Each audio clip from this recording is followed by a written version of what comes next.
गोटे राज्य भद्रसेन नामरे जने राजा थिले। राजांक झियो बहुत सुंदर थिला। सेथिपाई राजकुमारी को सबुबेले डर लागुथिला जे को राक्षस जेमिति तार अपहरण न करिदेउ। से सबुबेले डर रे ही बंचुथिला। विशेष करी राति रे ता डर बहुत बढ़ी जाउथिला।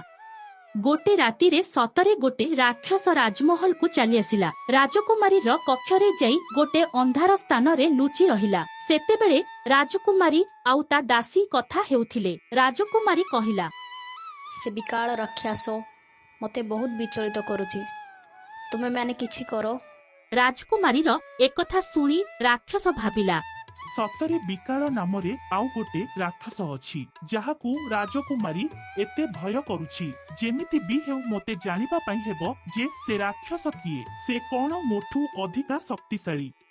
से एमिति भाबी घोड़ाशाला रे जाई घोड़ार रूप धारण करी लुचि रहिला। सेई राति रे गोटे चोर राजमहल को घोड़ा चोरी करिबा पई आसिला। चोर घोड़ाशाला जाई सबु घोड़ा को भलो करी देखिला। चोर को से घोड़ा रूपरे थिबा राक्षस ही पसंद आसिला। तेनु से ताकू सामान्य घोड़ा भाबी ता उपरे बसी पड़िला। जेतेबेले चोर बसी गला, राक्षस भाबिला एई से विकाल राक्षस मु बोली जानी से मते मारिबा पई मो उपरे बसी गला। किंतु एबे आउ किछि उपाय नथिला, कारण घोड़ा रूपी राक्षस मुहरे लगाम बंधा होई सारिथिला। चोर हातरे चाबुक थिला।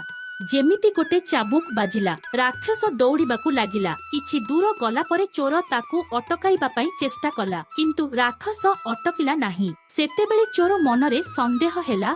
चोर भाबिला इए घोड़ा रूपरे को राक्षस अटे, मोते मारिबा पई नेउछि। से भाबिला समयरे से देखिला गोटे बहुत बड़ गछ सामना रे अछि। घोड़ा से रास्ता रे दौड़ी की गला बेले चोर गछर ऊपर डाल को दुई हाथ बढ़ाई धरी नेला। आउ से राक्षस पाखरु बंची गला। किंतु से गछरे राक्षसर सांग मांकड़टिए रहुथिला। घोड़ा रूपी राक्षस को भय रे दौड़िबा देखि मांकड़ कहिला, अरे सांग, तू भय रे दौड़ुछु कोन पई? ये को राक्षस नुह, गोटे सामान्य मनुष्यटिए।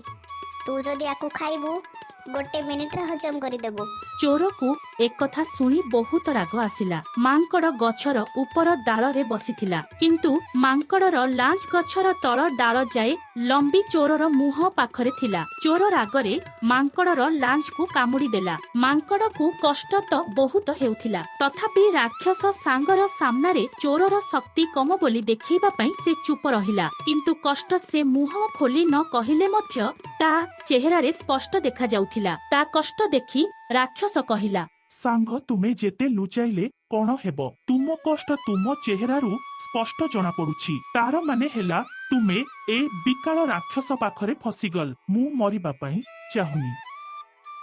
एमिति कही राक्षस चलीगला। तापरे चोर मध्य सेठू चलीगला। समस्ते निज निज शिक्षा पाई सरिथिले।